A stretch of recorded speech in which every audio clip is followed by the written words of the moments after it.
Welcome to the Wisdom of Jacob's Ladder. I'm your host, Jacob Cooper, best-selling author of Life After Breath and the Wisdom of Jacob's Ladder. For those of you who are new to my channel, we thank you for checking in. Make sure you consider hitting that subscribe button as well as bell notification icon to stay up to date to weekly podcasts and interviews.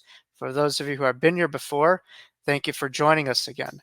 Today's guest on the Wisdom of Jacob's Ladder is Brian Smith. Brian is a podcast host, author. He's also a grief educator, and he counsels a lot of people going through grief, having gone through tremendous tragedy and loss himself, and going through a great deal of transformation in his life. And he is someone that you will really learn a lot from, and the ability to transcend great tragedy into great purpose. So without further ado, we welcome Brian Smith on the Wisdom of Jacob's Ladder. Brian Smith, thank you so much for coming here as my honored guest on the Wisdom of Jacob's Ladder. It's great to have you here on my platform. It's good to see you again, Jacob. Thanks for having me. Yeah, I know I've been on your platform, I think two times in the past. And for viewers watching and listening, I highly strongly recommend checking out, Brian's podcast, Grief to Growth. There's tons of helpful guests and information. But Brian's someone that I know on a professional, personal basis, and you'll see, his story, is fascinating. But for viewers who haven't, really heard your story, know about your work. Could you kind of tell us a little bit about what you currently do and how that all came to be? Because I don't know, if all my viewers are familiar with your incredible, transformative, inspiring journey that you've had. Sure. Well, I'll start here and then I'll work my way back. So, what I do now is I help people who are going through life changing events, grief events usually, help them to reframe, to find purpose, to find joy again, to find a way forward through. I work with a lot of parents who have lost children because I have lost a child myself. So Mm, my daughter Shayna is behind me. I always point over the wrong shoulder. My daughter Shayna is in the picture behind me. Shayna was 15 years old when she passed away. It'll be 9 years ago next month in June of 2024. So Shayna is the inspiration for what I do. And going back even further than that, I grew up in a life or in a toxic religious background mm, and had a real fear of God. I had a fear of death and all that kind of stuff, and worked on that for many years, and really started studying it and digging in to try to understand what the true nature of the universe was, what the nature of mankind was. Why were we here? Why was I here on this planet?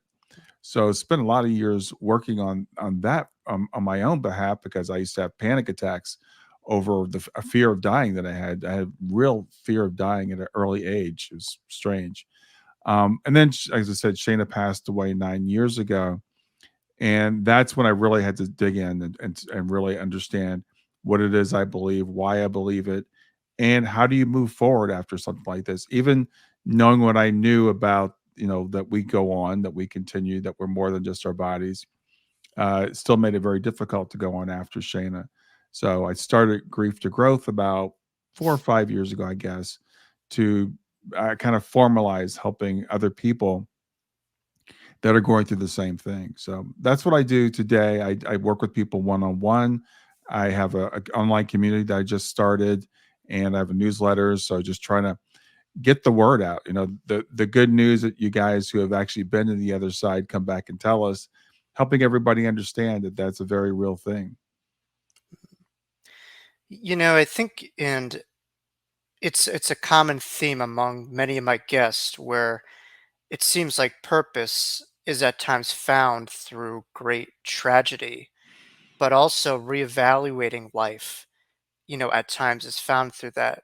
Could you speak to a little bit about how maybe tragedy could really shake up one's, viewpoints and how one could find a new perspective through tragedy? Is there a purpose to even the most devastating loss that you've endured through Shayna? Yeah, I think it's a great point, and it's an unfortunate trait, I guess, of being human, if we want to put it that way. The way I look at it is, As biological creatures, we want to do things the most efficient way possible. So if you're doing something that's working, you're going to keep doing it. And even if it may not be working all that great, we don't like change. So we'll keep doing what we're doing as long as it's working. And sometimes it takes something just not working to shake us out of that routine. And that's why I believe why why tragedy can be the one thing that really rocks us, because when you go through something like this, it feels like nothing is working. If you're relied on religious faith, sometimes that feel like it's not working. People will pour themselves into work. They will do all kinds of things, and it just feels like nothing is working. When everything is broken and everything's kind of been taken away from you, that's when you start to look at things a different way. So if this is something that it's ironic. Before Shayna passed away, I kind of thought the universe was a random place that was like, didn't really care about us. Things just happened by chance. But since Shayna's passed, I do believe that things are planned, that they are in order, and that something even like a tragedy, what we call a tragedy, is there for our benefit. So it's a really weird thing, but that's what I believe now.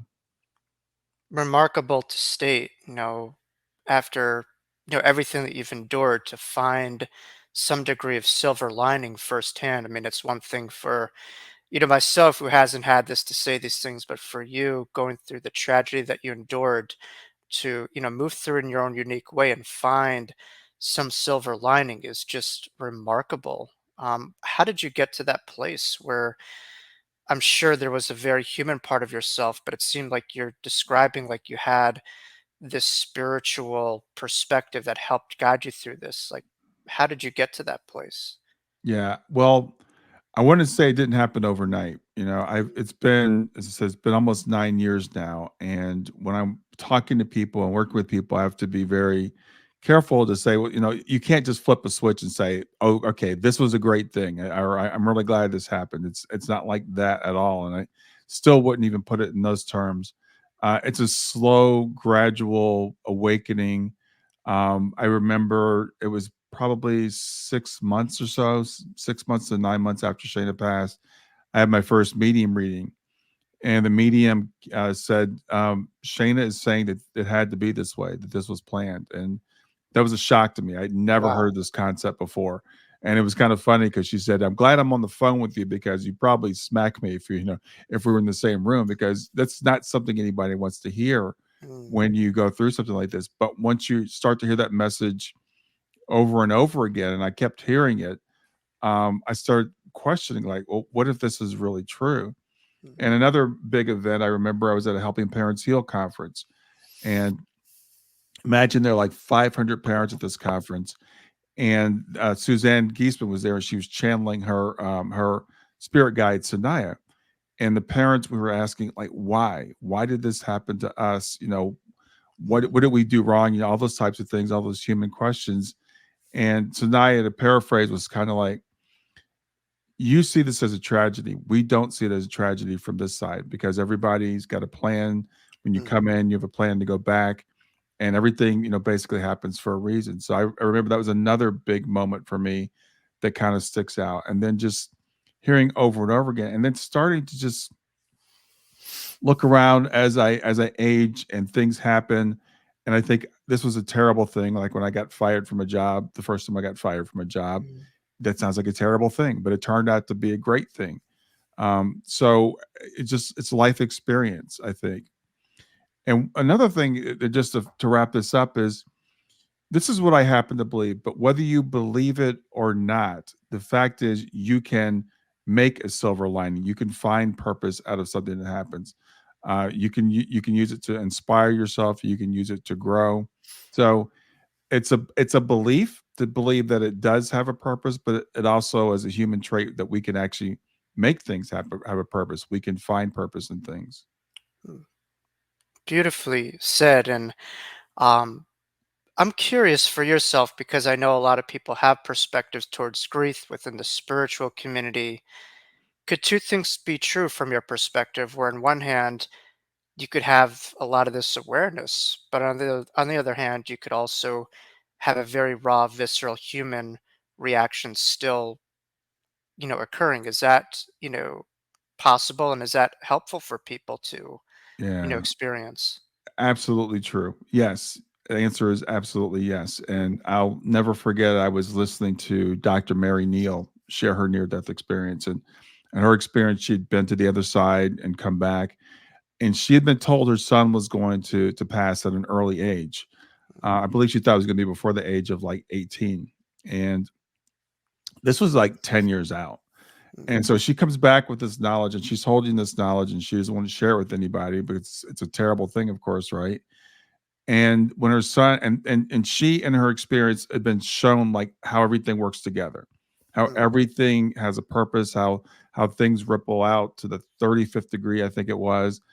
And when her son passed, though, she said that she mourned. And I'll mm, never forget hearing that, because I realized that even having this knowledge, even if you internalize, even if you know it, you still have the very human emotion of missing your loved one mm, and mourning them and feel, wanting them back and all of those things. So, yeah, absolutely, Jacob. Both things definitely are true at once, even for us that have this understanding that we still have that physical, that human aspect of ourselves, those emotions that we're here to experience. mm. So, and I think for myself, for some reason, my friend that I lost a couple years ago was coming into my head, and I was just remember kind of discussing what Suzanne discussed, that everything has a reason, and it was in my mind, but at the moment, I didn't want to hear that. But Mm, would you say that a benefit of spirituality in grief is that it could find the possibility of finding order in the most disordered circumstance of our life, where on a human level we feel this has no rhyme or reason, yeah. but from a spiritual perspective you could begin to start to see the tapestry of things. Is that something that you've, you know, touched the precipice on? Do you feel within your personal and professional work that there is a flow in reasoning? Is that beyond an ideology that you feel sometimes?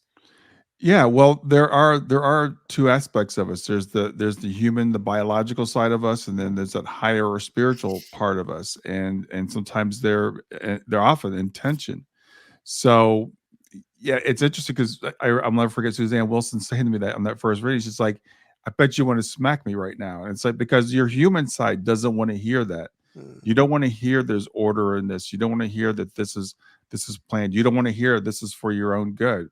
mm, You want to feel your anger. You want to feel your sometimes people feel guilt. You those emotions. We have to go through those. We can't deny those. We can't set those aside. And sometimes people do. And we call that spiritual bypassing, right? They'll just say, mm, "Oh yeah, well, the Bible says this," or I'm supposed to know better than this. mm, But no, we all have that human aspect of ourselves. And when you lose a friend, like you did, and I'm sorry to hear that, um, we still have that reaction. And again, Mary Neal, I know, had it. I have a lot of friends who are mediums who talk to people on the other side mm, all the time. But when they lose a loved one, they mourn just like we do. So I mm. would never want anyone to feel guilt about mourning, or because I shouldn't feel this way because I know better. It's not the case at all. We're here to experience all those emotions. So if there's a greater tapestry in reasoning, in the ethers. There's also a greater tapestry with us internally. And do you feel grief has its own intelligence and purpose? And what do you feel is kind of the trajectory of grief? Why do we have that trajectory? What's do you feel is the purpose of it? Is it a healing component to it? Like if the body has a wound, it kind of heals. Do you feel that's the case with grief and it's how it's wired internally? Yeah, grief is an interesting thing because again, it's a whole bunch of emotions. It's Mm, anger, frustration, guilt sometimes, sadness, all those emotions that can be mm, bundled up in one. But by going through that process of going through those deep emotions, we can learn compassion, we can learn empathy, we can learn patience. There's so much that we can learn from those mm, things. So I do believe that, and it's not just the grief of losing someone; it's all the tribulations we go through being here on mm, Earth. We actually, I believe, one of the reasons why we come to Earth is to have the tribulations, to have those trials, that trial by fire, that actually makes us stronger, but also reveals the strength that we already have. So I do believe it absolutely serves a purpose. And I'll never forget one of my clients one time when she said something like, "My grief is not something that I fight anymore. It's a companion on my journey." And her grief goes alongside of her, and she realized that I'm always going to have this grief as long as I'm missing my loved one. Mhm, So grief is not something that we get over. It's not a disease to be healed. It's a companion on our journey, mhm, and we take it along with us, and it can become it can become something that teaches us. mhm.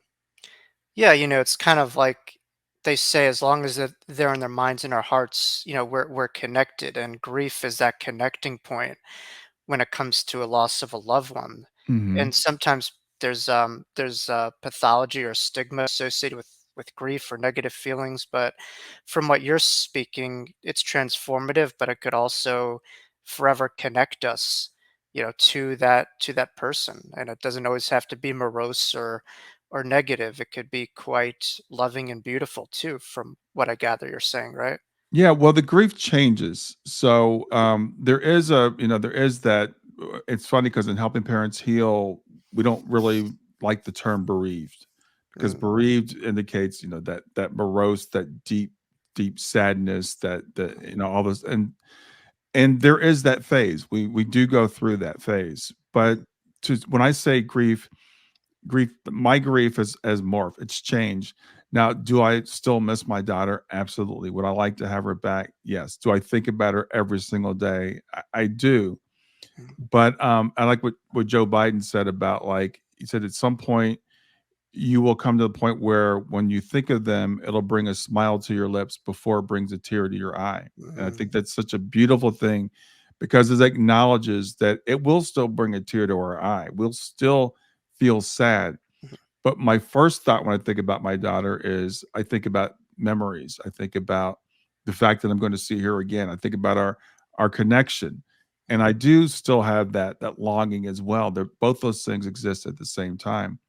So when I say that grief will always be with you, and I tell my clients that, it's not like it's a lifelong sentence that you're always going to feel the way that you feel right now. It's not true at all. mm, But it doesn't also doesn't go away, and we don't want it to go away, mm, because the only way it could go away would be if we forgot them or if we mm, stopped loving them. And we don't want either one of those things to happen.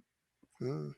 Yeah. No, I fully agree. That's very well said. And I think also when people lose a loved one, they focus on the end a lot and not as much the life. Yeah. For you personally, do you feel like you've incorporated parts of your daughter into who you are and continue on some of the things that maybe she did or just her personality? Do you feel like she is living through you at times? Is that something you might experience? Yeah, that's a really, really good point. When we have that, again, that deep grief, that I can't go on type of grief, that kind of stuff, it's because we don't really believe that our loved one has continued, or the Mm, relationship has continued. It's at some level we're still thinking that that was the end. mm, And I work with people. It's like, for example, it's when I see this certain thing, it triggers me. It because you're like, their life is over, their life has been ended, and especially when it's a child, right? My daughter was 15 when she passed, so mm, especially when you lose a child, because you feel like, oh, they're missing out on so much. I because and again, that concept comes from not understanding that life is continuous. So when mm, we really understand that their life is continuous, that our bond continues, then yeah, we can carry on. So yes, when you ask me, is my daughter part of me and part of what I do? That's why her picture's on my wall behind me. That's why that exact same picture, when I walk out of my bedroom in the morning, it's the first thing I see, and I tell her good morning.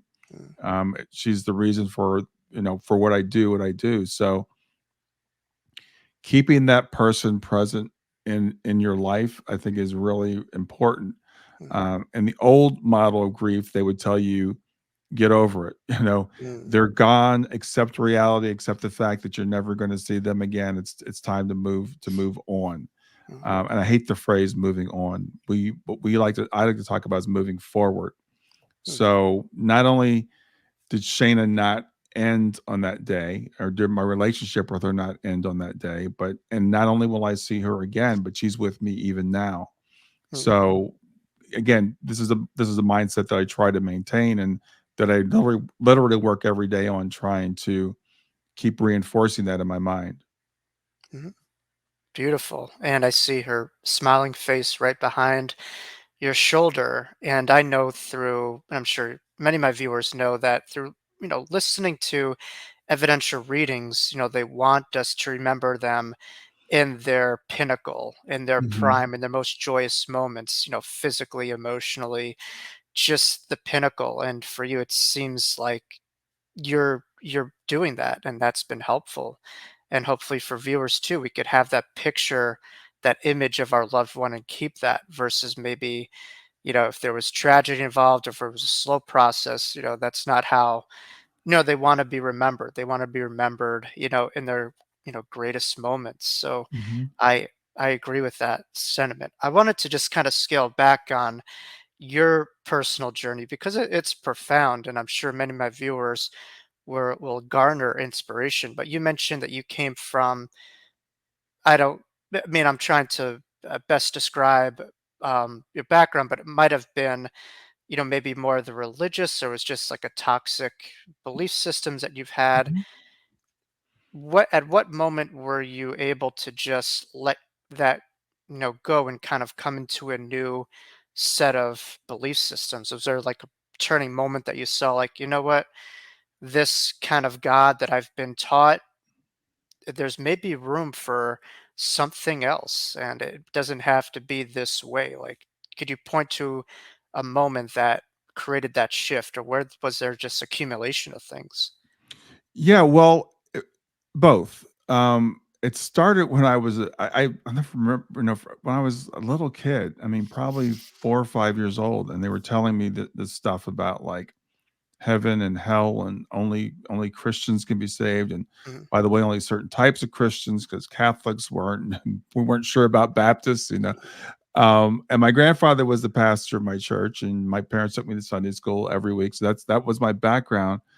But I was like, there's just something wrong about this. And I remember as a kid, I was like, why would anybody choose to come into this life and take this big gamble?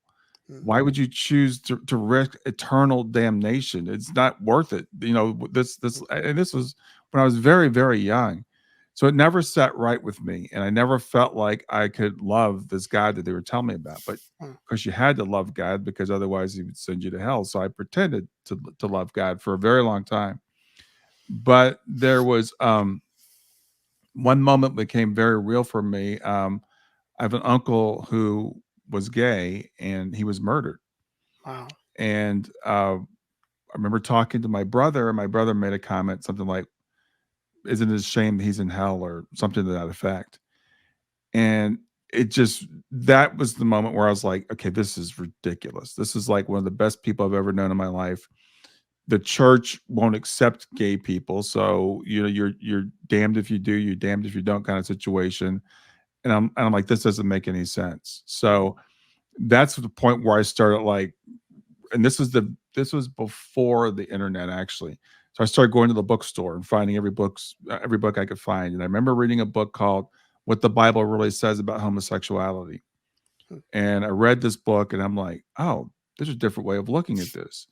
And I'm like, if there's a different way of looking at this, what about other things? So I started, and then that's when the internet kind of came about. So I started getting on internet mhm, groups, and I found something called Christian Universalism, which made a lot more sense to me. And so it started evolving. And then I started studying Buddhism and Hinduism. And I was like, oh, all these religions have a lot of the same tenets. Not like what I was told in Sunday school, that these people were like, lost or evil. So it was kind of an evolution from that point. But that moment, it came very real to me, as I said, when my uncle was murdered. And that's when it's like, okay, that was a breaking point, where it's mhm, like, there's got to be another way of looking at this. So it's called deconstruction. I did it for, it takes a while. I took the Bible. I read the whole Bible from Wow. Genesis to Revelation. It's like I want to understand everything that is that I'm being taught. And if you really want to lose your fundamentalist faith, just read the Bible. People that hold on to that haven't read the whole thing, because when you read it, it's like, okay, what they're telling me doesn't make a lot of sense. Mm. Mm. Yeah. It's like there's a spirituality, but then there's a control mechanism that takes that over. And for people to be free thought or just kind of look outside the box or be independent goes against that group control, group think mindset that's needed, to kind of continue these mechanisms at hand. Hmm. But it seemed like, would you say maybe that was intuition too, at the time, where it's just like something didn't add up in the depths of your being and you kind of listen to that guiding voice? Is that something that you feel was a part of your transformation? Yeah, I would say so. It's just, again, it didn't seem right to me. It Mhm, just, yeah. So I would say that's intuition. But it's funny because what I realized, and there's two aspects. So I don't always want to just, people sometimes think I'm against religion, and I'm mhm, not. And some of it is innocent, like the people that taught me, it was innocent because they had been taught that. But it does go back to a form of control, and it goes back to, literally, don't think for yourself. And mhm, as I got older, I realized there's a lot of indoctrination. That there's something in the Bible about, like, not trusting your heart, or don't lean on your own understanding. So what people do is they take that and say, okay, that means you need to listen to me. You need to listen to the mhm, priest. You need to listen to the pastor, whatever. But they would also tell you things that just didn't make sense. Another big moment in my life, when I was talking about some of the transitional moments, was when my first daughter was born. And I looked at her, and I remember them saying, okay, God loves you more than you can possibly imagine. God loves you more than you'll ever love anybody. And I said, well, God loves me more than I love her. Then there's no way God could send me to hell, mhm, because I could never condemn my child. Now, do I ever get angry with her or disappointed with her? Yes, possibly. But to punish someone eternally, no, that doesn't make any sense to me. So yeah, I agree. It's that listening to that voice within, which, again, in some religions, like the one I grew up in, will tell you, don't listen to the voice within. Listen to us. Read this book. This book will tell you the truth. mhm, And it's really hard to break that. In fact, I'm working on not a program, but I'm working on an offering to help people who want to move out of that. mhm, Because once that religion, I look at it's kind of like a house of cards. And once one card falls, then the whole thing can collapse. And I've seen it happen to people. I have a really, really good friend that he was really evangelical and actually worked for the church and was into all that mhm, stuff. And then one day it's like, well, the story of Noah's Ark doesn't make any sense. God killed this many people, and then you read Sodom and Gomorrah, and you start reading this stuff with an adult's mind, mhm, and then he just said, well, okay, now I reject everything. There's no spirituality. There's no spirit. He mhm, became a total atheist. And that's the problem with that type of religion. It's just built on a house of cards. And again, once one of those crumbles, and people just throw the whole thing out. mhm. Yeah, it a lot of it, growing up in that type of environment does not make sense. For some people, like you said, it serves their own purpose, and I think everyone's at a certain level. But for people who just feel uncertain or kind of, just questioning, I think for them it's okay to ask themselves, what if I had it all wrong about God? Hmm.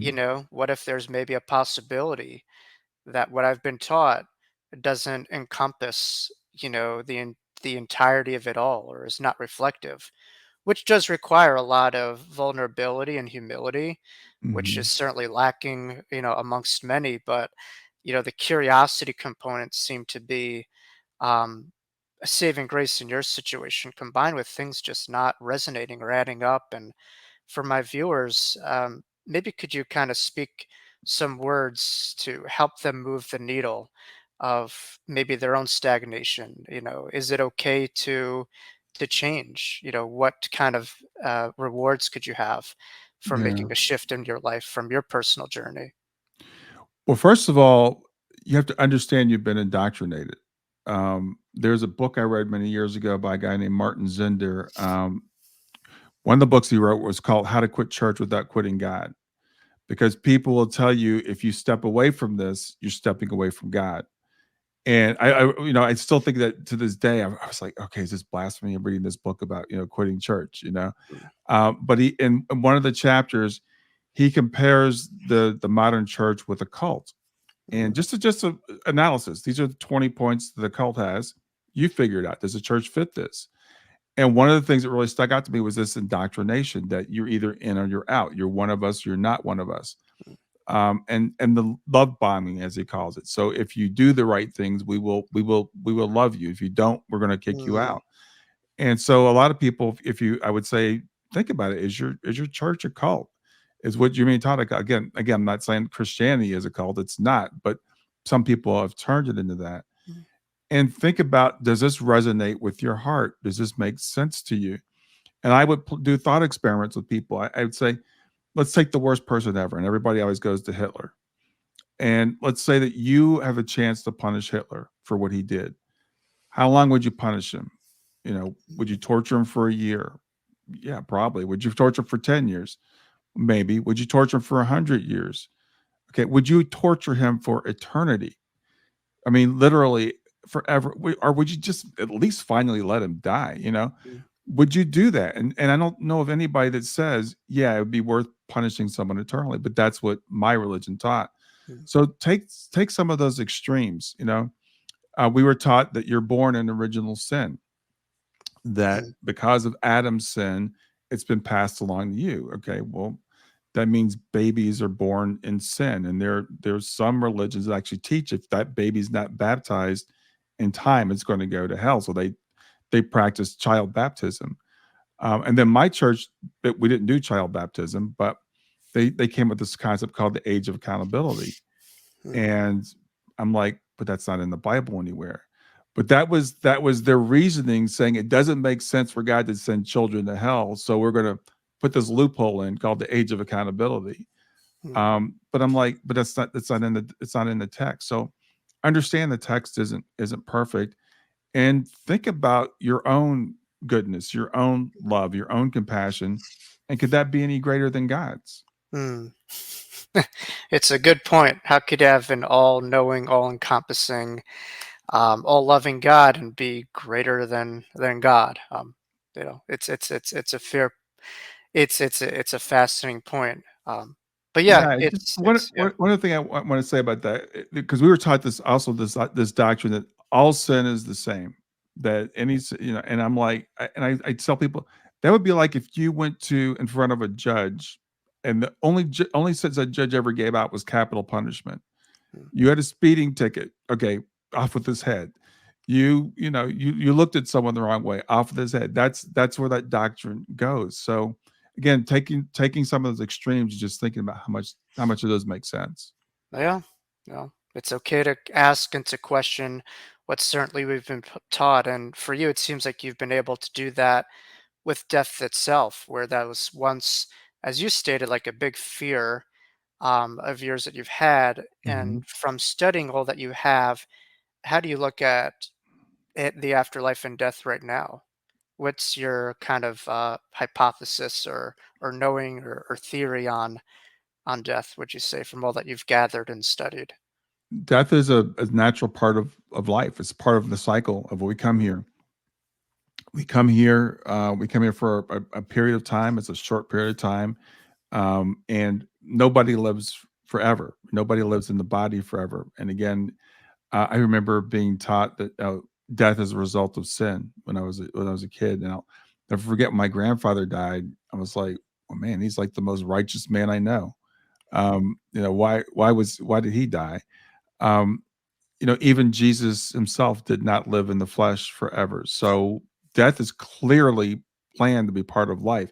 And again, we were taught, well, in the Bible, man was going to live forever, but he sinned, and it's like, well, That doesn't work either. And nobody, I don't know anybody that wants to live in this body forever. I sure don't. I think that would Not be, not not in this economy. I mean, yeah, gee. yeah. I But don't want to be in this body forever. So I view death as my current understanding is being here is almost like being in a dream, and this keeps mhm, coming up for me more and more. hmm, And we come here. It's a lucid. It's a vivid dream. It can be a lucid dream, but it's a dream. mhm, And when we die, we kind of wake up, we're back on the other side. And this is borne out by near death experiences. They mhm, talk about how it's continuous, that it's like you're here and then you're there. mhm, So death is not something so, um, it's not a tragedy. mhm, It's not an end. It's the end to this physical existence, but this physical existence is just a small part of who we are. mhm. Yeah, I mean, sometimes I feel the language and words that we use associate a certain feeling with it. I mean, imagine if we called it an awakening or, something Yeah. like that. But the word death itself means a total stopping point where there's no life or continuity. So Hmm. it's it just kind of goes against each other in a way to kind of think of life continuing with the word death. But yes, you're right. People like myself and many other transformative experiences have really concluded that firsthand evidence that there is no death of the soul, maybe death of the body, but we go on. Yeah, that's why I rarely use the word death. Mm, And I remember when after Shayna passed, I was working with a counselor, and she said, she said, well, when people are using all these euphemisms mm, like transitioned or passed or their sleep or whatever, that shows they haven't accepted the fact that the person is dead. I like the word dead. The thing is, as you said, the word dead applies a cessation of life. It mm, says that's what it is. Means there's no more life. So yeah. in the technical sense of the body, it's true that we die, but the greater part of who we are never dies. And so I don't like the word death because it's inaccurate. Mhm, You mentioned, I think you said awakened. There was a book I read, and the guy he called people that died the risen ones. mm, I like that. I like graduated. I like transitioned, because those words are more accurate. And again, one of the reasons why we grieve, I believe we grieve for two basic reasons. One is we grieve the loss for that person that passed, and we grieve our loss of the connection with them. mhm, Now, that person that passed, they're not gone. They've not. We can set that aside. When we know what you and I know, we don't have to grieve for them. mhm, Now, we do lose a connection in a sense. We lose a connection with that physical aspect of that person. That's very real. mhm, I mean, that's a very real thing. So I don't mean to minimize that, but death itself is not something to be feared. And when I talk to people about death, I'm like, understand that you fear. We often fear what we don't understand. We always fear what we don't know. And mm, if we know it, at least we can face it with more certainty. And the more I've learned about death, the less I've feared it. And so I think I tell people, whatever you're fearing, lean into it. Try to understand it. Try to figure out what it is. wow.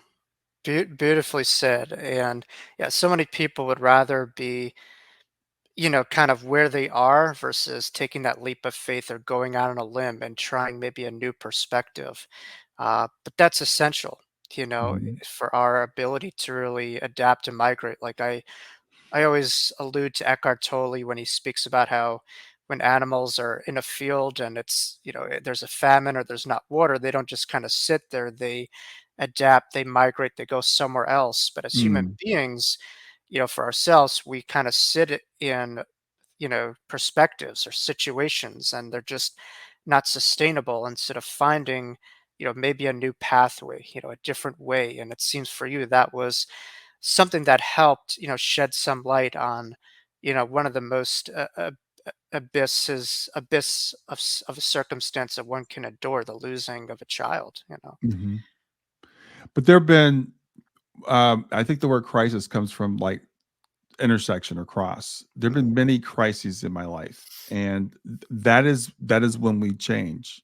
mm, And again, we if we think if people think about, back in your own life, typically we make great change when we have great circumstantial changes around us. And an exercise that we do sometimes with people that are in grief is to have them go through like a timeline of your life and think about all the bad things that have happened to you, whether it was Mm, a divorce, or you got fired from a mm, job, or whatever it happens to be. Those really big points. You can almost always find something good that came out of that. mm, There's usually some silver lining, to use that word. And I know a lot of people, they push back on that silver lining because they'll say, for example, I lost someone. There's no silver lining there. But once we have enough distance from it, once we have enough perspective on it, again, mm. almost everything has something that you can find that was beneficial that came out of it. And I know you mentioned you may not have always believed in this stuff or knew about this stuff. With your daughter's passing, was there a moment that you could look back on to say, "Oh, I know without a shadow of a doubt that she is connected to me"? Was it like a medium reading, or do you have like a maybe like a personal sign, from her, or maybe both that you could kind of point to say, "Wow, Yeah, thank you. I know you're here." there's so much. Yeah. So I mean, it's been 9 years. Shayna's a great communicator. She communicates in all kinds of ways. Mm, So the first thing was, it was right after she had passed, a few weeks after my other daughter, and my wife and I had gone to take a long weekend vacation, just mm, to kind of get to know our new family. It was just three of us instead of four of us.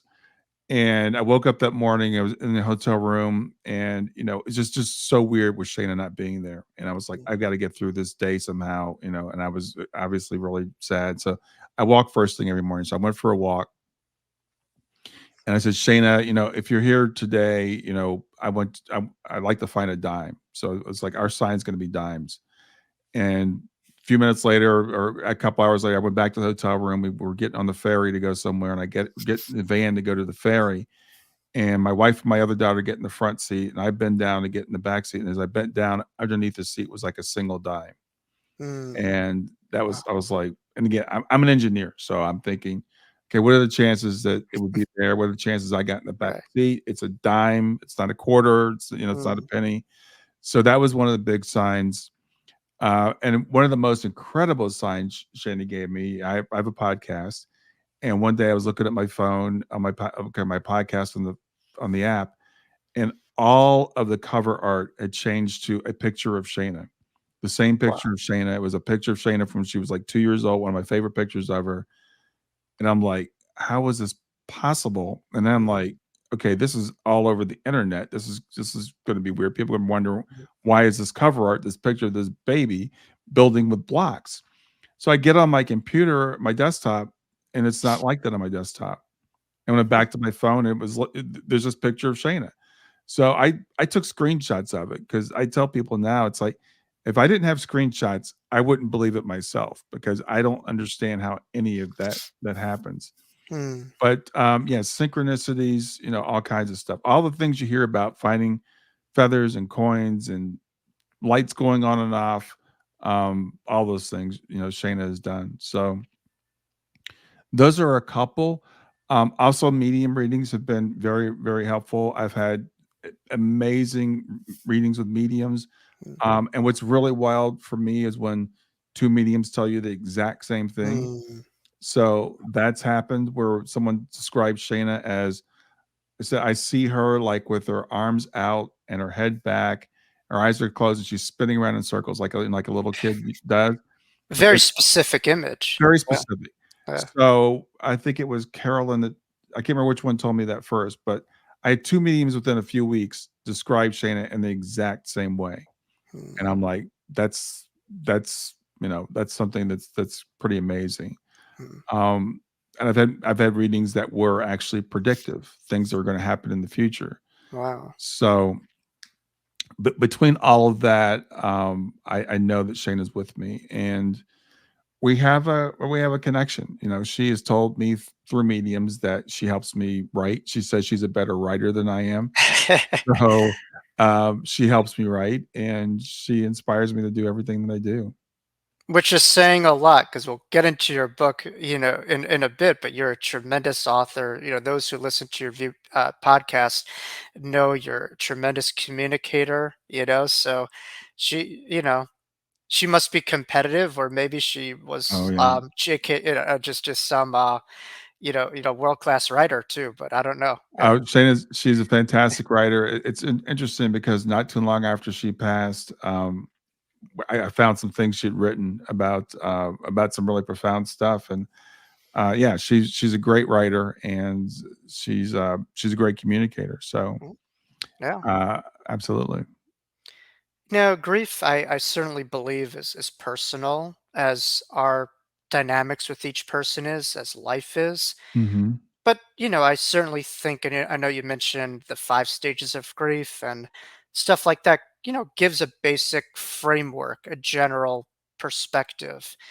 Um, Going through everything you went through, all the classes, all the studying, all the inner works, for maybe someone who's, hurting out there, I know it's hard to recommend a step 1, step 2, step 3 kind of thing, but what have you learned from your own grief journey that's been, you know, productive and helpful that, may be potentially helpful for someone who's listening to our conversation who might have just lost a child or a parent or a loved one, and they're really struggling at this time, understandably, with the loss. Yeah, well, I have to push back a little on the 5 stages of grief.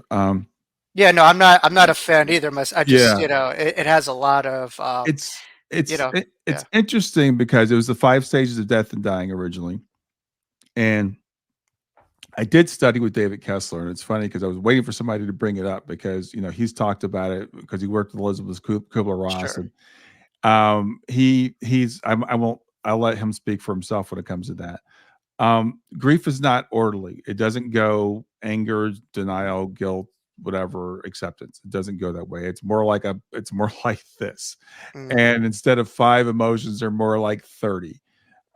So I would say whatever you're feeling, it's okay, as long as you're not harming yourself or someone else. It's normal to feel anger. It's normal to feel guilt. Sometimes you feel numb. There's actually a numbness because you're so overwhelmed. Some people sleep too much. Some people sleep too little. Some people mhm, don't eat at all. Some people eat too much. It's personalized. It's different for everybody. mhm, Some general things that I find is a lot of people, again, guilt and anger are the two biggest things. Is I find the more I work with people, again, especially parents, I work with a lot of parents. A lot of times there's guilt there's anger, and then there's what I call anger turned inward as guilt. It's finding that blame, and that can really prevent you from getting better, from moving forward in your grief. So that's a really common thing that we need to root out when we're working with people. Um, the other thing to keep in mind when you're in very, very early grief is all these high and lofty concepts we talk about, like mhm, it can serve a purpose, or you can find even joy in your life. We're not even worried about that. We're not thinking mhm, about that right now. We're thinking about survival. We're thinking about getting through to the next day, sometimes the next minute. Understand that your loved one is there with you, that they care about you, that they want you to heal. Because again, with the guilt, it can get people to say, "I don't deserve to heal. I don't deserve to feel better." You'll hear things like, "Well, the greater the love, the deeper the grief," which is an interesting thing to say. I understand the positive intention behind it. But what it can also mean is if you really love them, you're going to be miserable for the rest of your life. And that's the way I felt early on. And I always let people know that that's the way I felt. I thought, mhm, I love Shayna so much, I will never recover. And that's going to be my legacy.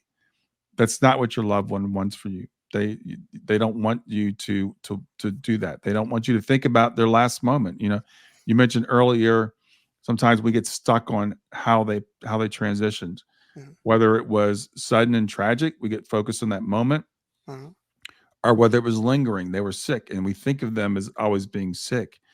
It's important to understand the totality of their life and to understand that they made their transition when it was time to make the transition. mhm, So those are the things that I try to help people really understand when it comes to grief. It can But again, that early stage, you feel like you're just not going to make it. You feel like you don't want to make it, and you can. I can guarantee anybody, if I can still be here 9 years later, then you can too. Because I would have never believed it. Okay, I would get angry when people talked about me reaching this. I have a birthday coming up on Sunday, and if someone said something to me about my 63rd birthday when Shayna passed, I would have been pissed because I'm Mhm. like, I'm not going to be here. Oh, but the one day at a time aspect is very important. Self-compassion, meeting yourself where you're at. And I know society poses a lot of awareness, of grief and mental health, but also it could be quite detrimental in just how trendy we are and how we want to move, as you said, to the next thing. And grief is incongruent with that, where it really requires you to be present Mhm. exactly where you are, not, bypassing it. So, as you mentioned, it's really important to honor the human part, and that will, help you maybe to transition to the spiritual part. But you don't start with the spiritual part and not honor the human part. Is that Yeah. kind of right? Yeah. Yeah, that's really well said because again, a lot of times I work with people, they feel like, oh, I should be here. You know, Mm, I'm here and I want to be here. It's like, mm, okay, you'll get there, but where you are is where you're supposed to be. And I actually even did a guided meditation about that. Like wherever you are right now is where you're supposed to be because we always want to, oh, I want to be healed. I want to be on to that next thing. And it's like be where you are, feel the feelings you're feeling now. And the bypassing might seem like you're getting around mm, the anger and the guilt and all that stuff. You're not. You're just putting it off. It's going to come back later. mhm, And I can think of one couple in particular I was working with that lost a child suddenly, and two very very religious people. And the one person was like, it's all God's will. This is the way it's supposed to be. We can't question God, all that stuff. And the other person was like angry and expressing their emotions and stuff. And what happened between this couple is the person who was angry was getting angry at the other person because they're like, you're not being real. Tell me mm, how you really feel. And it was driving a wedge between them.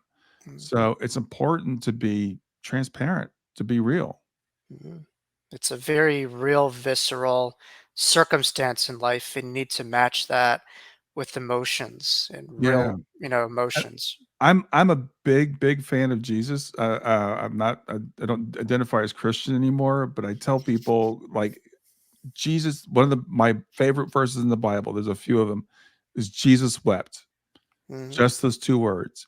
And I'm like, if Jesus could cry, knowing he was the Son of God, knowing he was going to raise this person from the dead, mhm, if he felt that emotion, then who do you think you are not to feel emotion? yeah. So it's not only okay to feel it, it's part of being human. I love it. I included that in my second book, and I never grew up a Christian, but in many ways, who knew the kingdom better than Jesus himself and in eternity? And if he, as you said, if he cried, it's okay for all of us to weep. But certainly, we're coming to the conclusive moment of our conversation. This was, I'm sure personally, I've eaten up every word that you said, and I know many of my viewers will. But Brian, you do so much. Could you kind of tell us a little bit about what's going on right now? Because I know you have a podcast, you have a terrific book, but you also have something pretty unique happening right now that I would love my viewers to really learn about. Tell us a little bit about what you have going on right now. Yeah, What's what new? I did, we're recording this in May of 2024, and in January I started an online community Mm, for people that want to discuss this type of stuff mm, together. So think of it like a Facebook group, but it's off of Facebook. So Facebook without all the bad stuff of Facebook. It's a free community. It's grief to growth, grief to number two mm, growth.com/community. It's closed. It's a closed community. You have to apply to join. But as I said, it is free. And we talk about all this kind of stuff. We share stories. We share our grief journeys. It's a safe safe place to say whatever it is that you're feeling. We share resources, podcasts, books, etc. So I'm doing that now. And I've got a course that's called Love Never Dies. And you can find it through the community as well. But what I've done is taken a lot of what I've learned and I put this into a series of videos that's self-paced that people can go through to reinforce what we're talking about. Because what I found is a lot of times people they'll say, "Oh, I didn't know all this information was out there. Mm, I didn't know all this existed." So I'm trying to have a place where I can share with you, and you can tell I'm a pretty like A to B to C kind of guy, of like how to put this together, mm, how to find out about near death experiences, and is mediumship real or is it all woo woo or are they all fakes? mhm. So if you go to grief to growth slash community, you can find all that there. Amazing. And heard someone said, a lot of people try to know about God through looking outside themselves, but some people embody it through service. And, to me, that is, acting like God. God is the giver of life. And, when you had life and all of your life that seemed to be taken from you, you found a way to regenerate it, to give it back. But, just my last question, and I'm kind of curious, death, when we're going through grief, it's like the ultimate retreat where we just want to hide away from the world and shelter in. Hmm. And now I see you today, you're helping out so many people. You're out there. How did you get to that point? And what was kind of the tipping point where you said, you know what, I need to get out there. I need to get public with this and help people. How did you find that strength? Because that's very difficult for people, Yeah, to that go. is actually that's an excellent question. The thing is, again, we don't want to bypass. You Mm, don't go from grief to what I'm doing today, I find with my clients a lot of times I'd say, slow down. Okay, mm, this is a time for self care. This is a time to turn within. This is a time for meditation and rest and all that stuff. Uh, 9 years since Shayna passed next month, I started this probably 4 or 5 years ago. So mm, and before that, I did some helping parents heal stuff. So take your time, you'll get there. There's no rush. But for me, this is my it's kind of my legacy. As I mentioned, my grandfather was a preacher. Both of his parents were preachers. mm. I've always felt kind of called to teach, and I feel like my whole life has set me up for this. So now, in my advanced stage, in my what third or fourth career change, this is what I'm doing. I feel like this is what I was called to do. Amazing. Well, Brian, we celebrate your birthday. We celebrate you.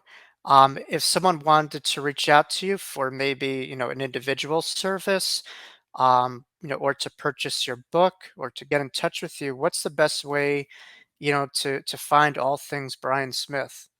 Uh, Everything is on my website and it's grief numeral two growth, grief2growth.com. So you can find everything there. And my podcast, my book, everything is named Grief to Growth. So it should be Mm, easy to find.